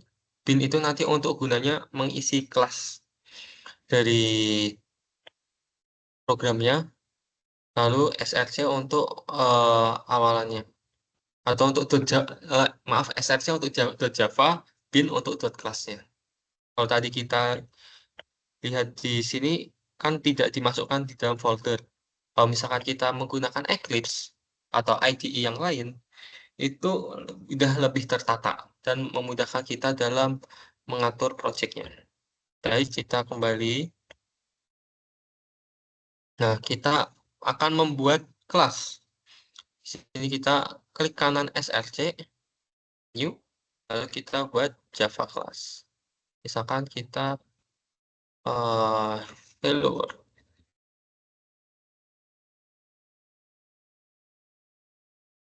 Misalkan belajar.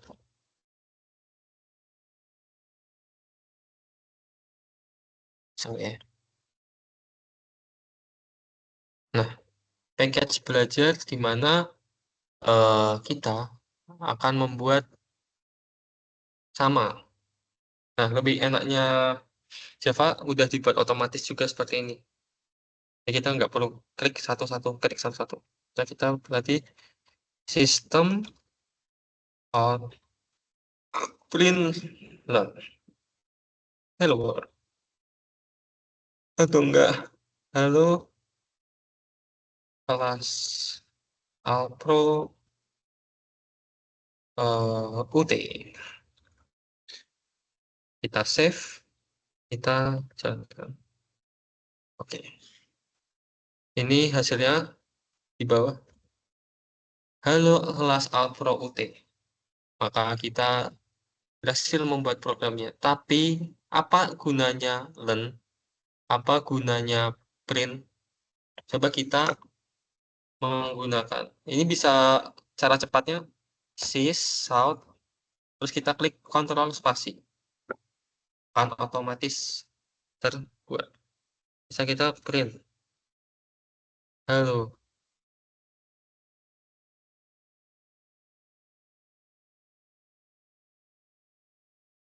Saya dari Semarang.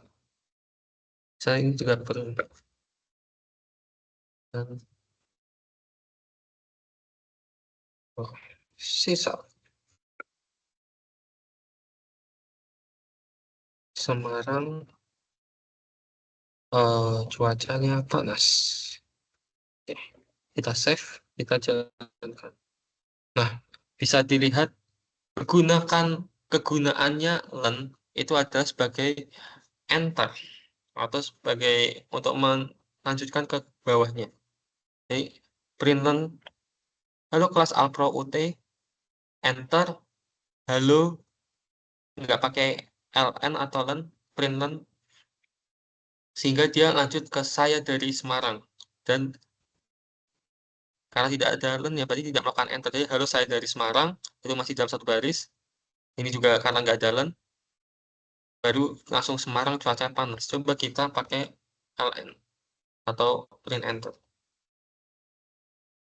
Nah, kalau saya dari Semarang, lalu kita enter, jadi Semarang cuacanya panas. Seperti itu. Lalu coba kita mana ya tadi? Melakukan yang sepeda tadi.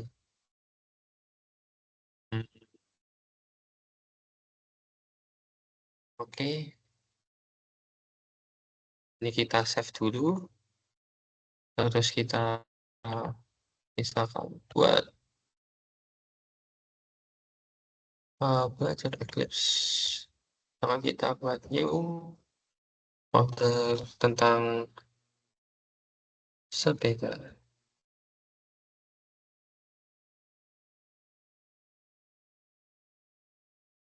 Amannya tidak menggunakan spasi. Ya, kalau dalam pembuatan folder masih aman, tapi agar terbiasa. Lalu kita buat pakai Eclipse.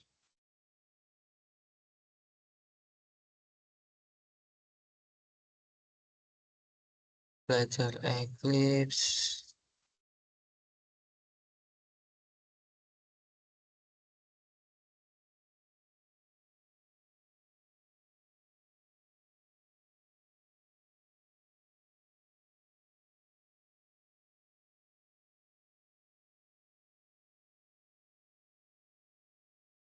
Nah, kita create new Java project. Sini misalkan kita tidak menggunakan modul, misalkan project namanya sepeda.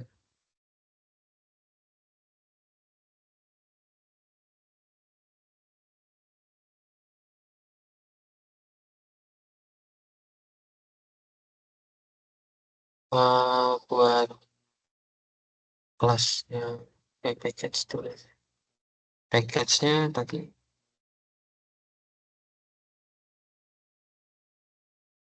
namanya paket sepeda.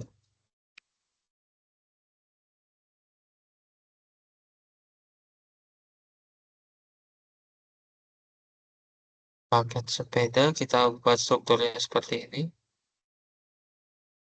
Paket sepeda ada sepeda gunung.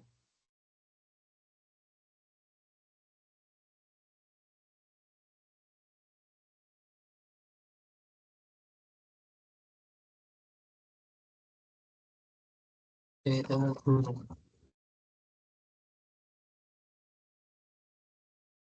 Finish. Paket sepeda gunung, terus public void. Public void sepeda gunung. Sisa.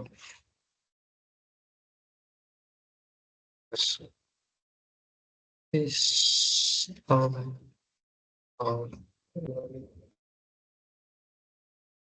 ini sepeda gunung. Kita save, terus kita buat kelas baru lagi,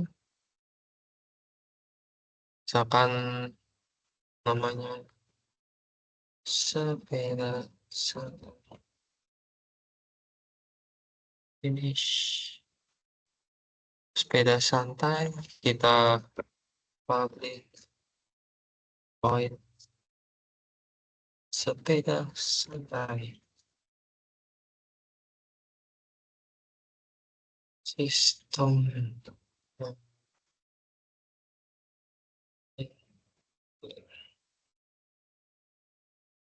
ini sepeda santai.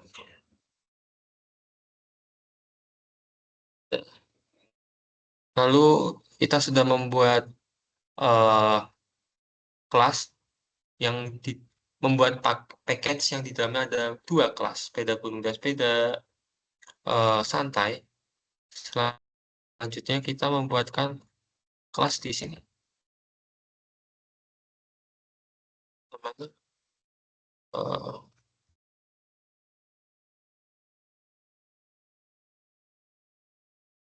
Namanya sepeda.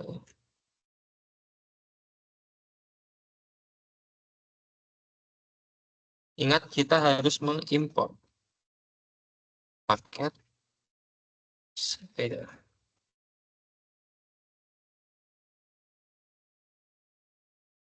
Aplikasi sepeda di mana kita akan menampilkan untuk tampil harus ada public static void main string args.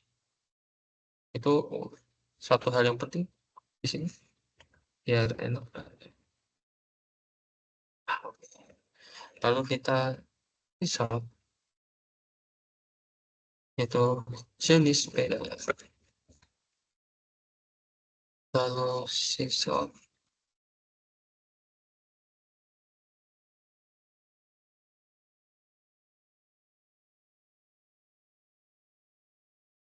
Lalu ini untuk contohnya untuk sepeda gunung, sepeda san. Ini merupakan contoh penulisan objek yang tadi sudah kita pelajari. Lalu kita panggil sepeda satu dot ambil di sepeda gunung.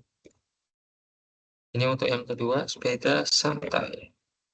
Sepeda dua.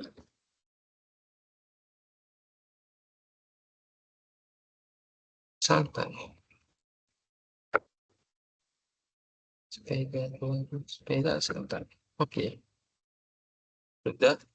Coba kita jalankan. Bismillah. Nah, tampil. Jadi cara kerjanya yang utama itu kan di sepeda.java, di mana kita mengambil paket sepeda dengan cara melakukan import paket sepeda. Yang di mana kita bisa dibilang mendeklarasikan juga. Mendeklarasikan sepeda gunung, sepeda satu sama dengan new sepeda gunung. Di mana kita memanggil sepeda satu dot sepeda gunung yang diambil terus. Nah, kita tadi ambil kelas ini untuk mengambil ini. Lalu yang kedua juga sama. Nah, sepeda santai sepeda 2, new sepeda santai. Kita mengambil ini kelas sepeda santai dari yang berasal dari import paket sepeda tadi. Lalu kita mengambil sepeda santai.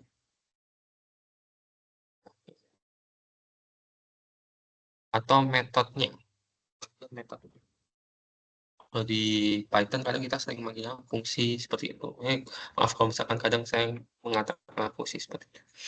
Jadi setelah memanggil metode ini sepeda gunung, maka akan menampilkan apa isi metodenya tadi, yaitu ini sepeda gunung dan ini sepeda santai seperti itu. Lanjut, ini berarti kita berhasil. Untuk sampai sini ada yang mau ditanyakan?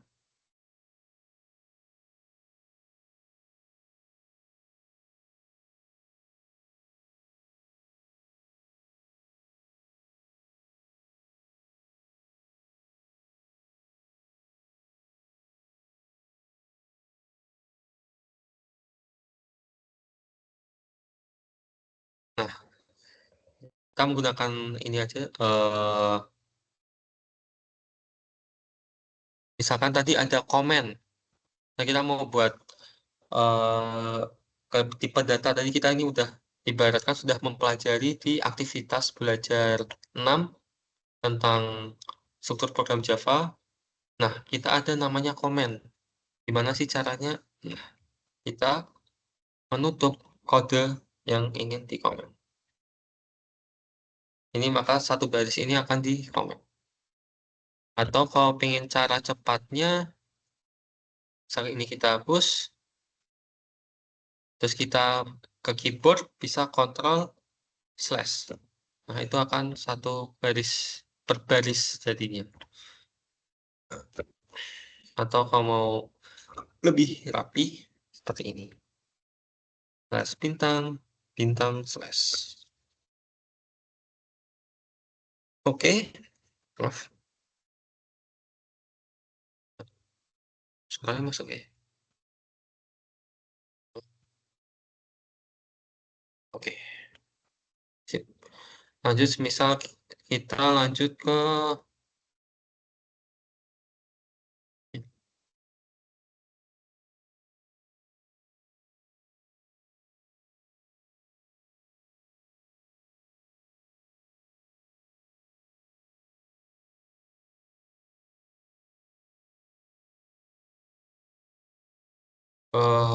oke. Kita ingin mengetahui tipe data, misalnya kita mau cari yang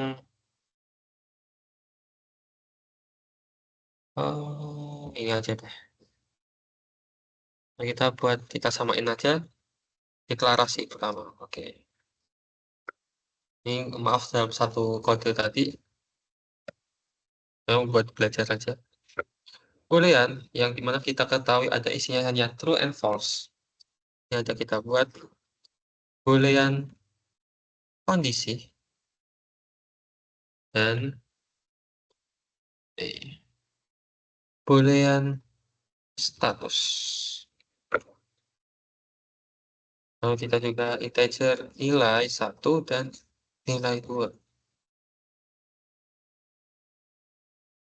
Nilai 1 sama dengan 7 dan nilai 2 sama dengan 10. Lalu kita buat prosesnya, di mana misal apakah boolean kondisi sama dengan nilai 1 lebih dari nilai 2.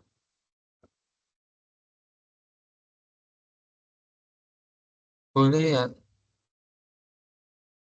status sama dengan true.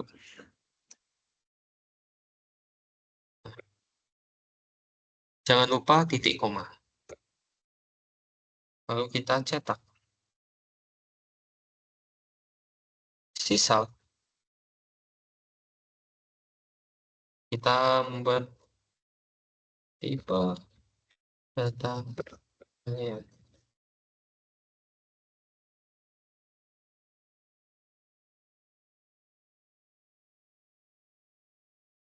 Oke, terus kita tampilkan nilai boolean kondisi 7 lebih dari 10 sama dengan. Nah, untuk selanjutnya, kalau misalkan di Python itu menggunakan koma, kalau misalnya Java kita menggunakan plus, di mana boolean kondisi sisa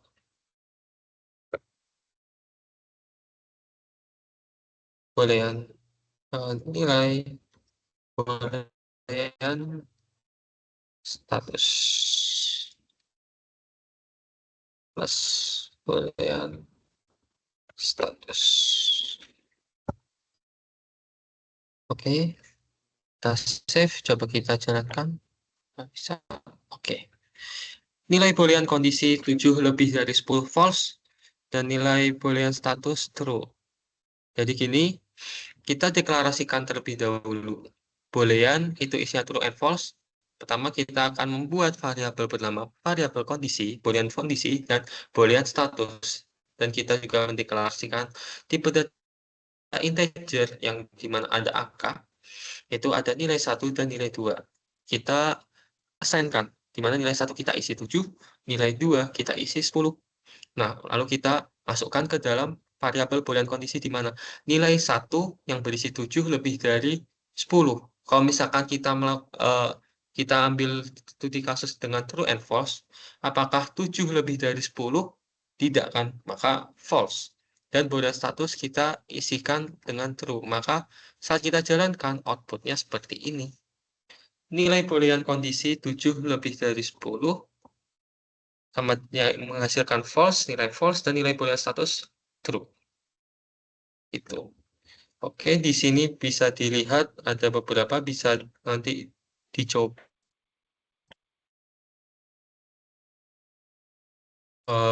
Yang di PPT aktivitas 7 bisa dicoba sendiri.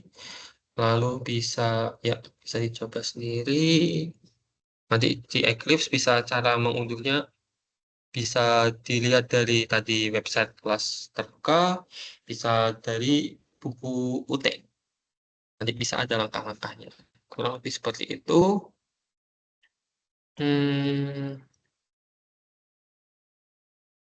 Oke. Kurang lebihnya itu untuk hari ini, sama saya mengingatkan kembali untuk jangan lupa melakukan diskusi yang sudah disiapkan di aktivitas berapa nih? Aktivitas 6.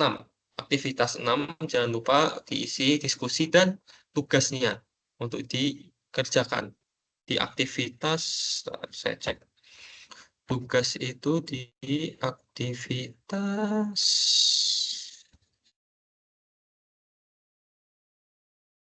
4 kalau nggak salah. Tugas di aktivitas 4. Yang baru mengumpulkan itu ada 6. Ya. Terus kurang 5 hari lagi, 5-6 hari lagi. Jangan lupa kalau yang udah mengerjakan, dicek kembali ada saran dari saya, karena masih banyak yang belum memasukkan flowchart. Kalau flowchart bisa dibuat menggunakan, bisa menggunakan Word, tapi juga bisa menggunakan Draw.io, kurang lebih seperti itu. Ada yang mau ditanyakan sebelum kita menutupi kelas hari ini? Mas Faris, Mbak Ririn, dan Mas Riyadi.